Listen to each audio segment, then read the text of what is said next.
Tu peux gagner un bon salaire, tu peux travailler dur, faire des heures supplémentaires, économiser un peu. Mais si tu prends chaque jour de mauvaises décisions, ton compte restera vide, ton stress grandira et ta liberté financière s'éloignera, lentement, sans bruit. Voilà la vérité que peu de gens veulent entendre. Ce ne sont pas les gros échecs qui appauvrissent les gens. Ce sont les petites habitudes, celles qu'on répète chaque jour, sans y penser. Elles semblent inoffensives, et pourtant, elles te volent ta stabilité, ton avenir, ta tranquillité. Aujourd'hui, on va décortiquer tout ça. Dans cette vidéo, je vais te montrer 5 décisions financières que des millions de personnes prennent chaque jour sans se rendre compte qu'elles les appauvrissent.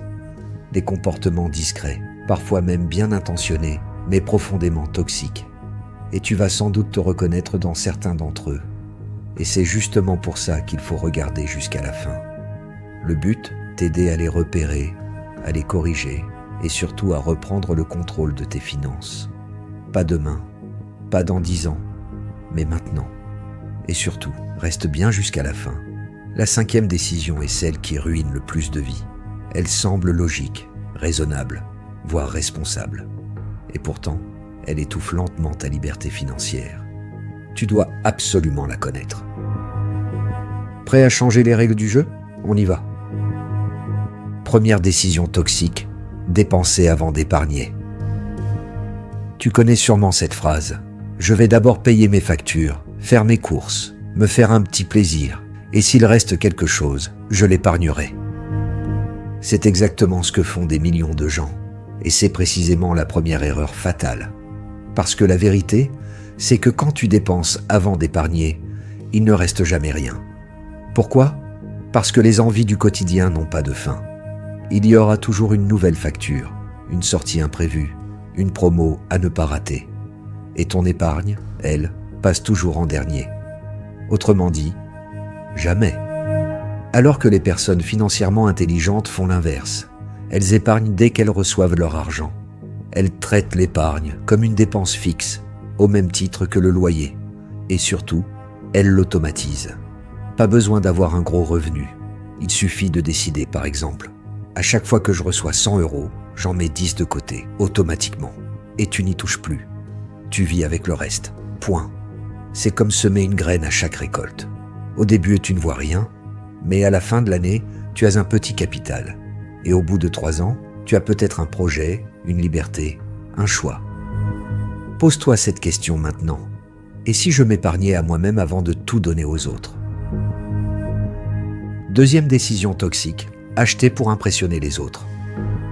On ne va pas se mentir, tu l'as peut-être déjà fait. Acheter ce smartphone dernière génération, non pas parce que tu en avais vraiment besoin, mais pour ne pas paraître en retard. Un jean hors de prix, une voiture que tu ne peux pas entretenir, une montre pour faire sérieux. Tout ça pourquoi ? Pour donner l'impression d'être à l'aise, de réussir, d'avoir le même standing que les autres. Mais en vérité, tu n'as pas plus d'argent, tu as juste plus de dettes. Et souvent, plus de stress. Ce jeu-là, c'est un piège mental. Un cercle vicieux où tu dépenses pour valider ton image et tu t'endettes pour soutenir une illusion. Tu veux paraître riche ? Tu finis pauvre et frustré. Tu stagnes pendant que d'autres avancent dans le silence. La vérité, c'est que les gens réellement riches n'ont rien à prouver. Ils achètent moins, ils investissent plus. Ils ne cherchent pas à briller pour le regard des autres. Ils construisent, discrètement, stratégiquement.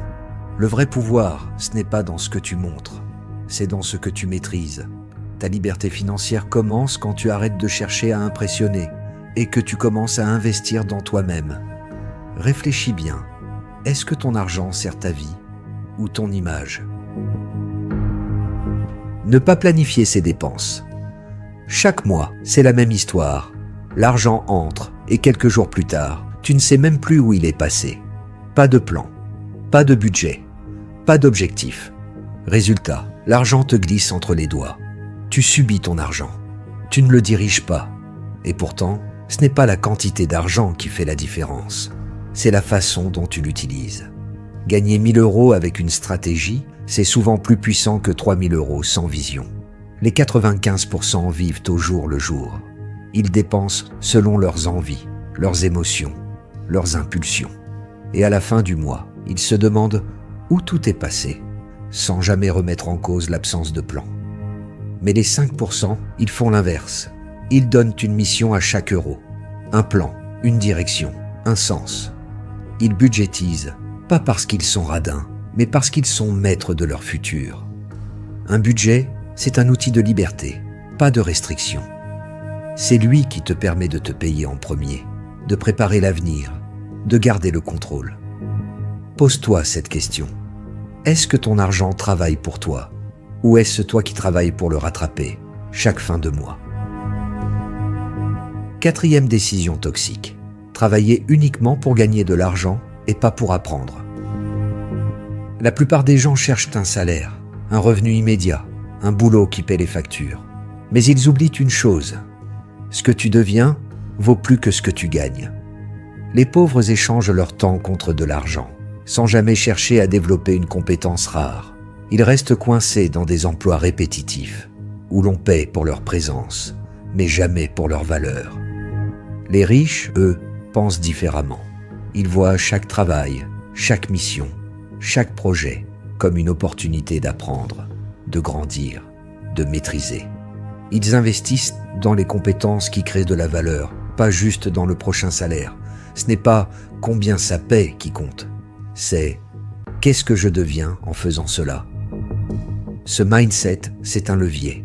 Une fois que tu développes une compétence rare, quelque chose que peu savent faire, mais que beaucoup recherchent, tu changes de catégorie. Tu n'es plus payé pour ton temps, tu es payé pour ta valeur. Pose-toi cette question. Et si ton emploi actuel était ton terrain d'entraînement et non ton plafond de verre? 5e décision toxique. Remettre à plus tard les décisions financières importantes. Je verrai ça plus tard. Ce n'est pas le bon moment. Je vais commencer un jour. Voilà comment la majorité des gens ratent leur vie financière. Pas par ignorance, pas par malchance, mais par report constant. Ils n'investissent pas aujourd'hui, parce qu'ils attendent une sécurité qui ne viendra jamais. Ils ne se forment pas maintenant, parce qu'ils se disent qu'ils auront plus de temps plus tard. Mais la vérité, c'est que le bon moment n'existe pas. Il n'y a que maintenant. Le piège, c'est que le coût de l'inaction est invisible. Tu ne vois pas l'argent que tu n'as pas investi. Tu ne ressens pas l'effet cumulé des occasions perdues. Mais avec le temps, l'écart devient un gouffre. Les riches n'attendent pas le bon moment. Ils créent des conditions. Ils passent à l'action, même imparfaite, parce qu'ils savent que chaque jour compte. Pose-toi cette question. Combien t'a déjà coûté le fait d'attendre? On vient de passer en revue ces 5 décisions financières toxiques que beaucoup prennent sans même s'en rendre compte. Dépenser avant d'épargner. Acheter pour impressionner les autres. Ne pas planifier ses dépenses. Travailler uniquement pour gagner de l'argent sans apprendre. Remettre à plus tard les décisions importantes. Ce n'est pas un hasard si tant de personnes restent coincées. Pas parce qu'elles vivent des crises exceptionnelles, mais parce qu'elles répètent dans ces petites erreurs jour après jour, comme un disque rayé, sans en mesurer le poids. Le message clé aujourd'hui, c'est celui-ci. Ce ne sont pas les grandes crises qui appauvrissent, mais les petites décisions inconscientes, répétées sans fin. La bonne nouvelle, tu peux changer ça. Tu n'as pas besoin d'attendre d'être riche pour commencer à penser comme les riches.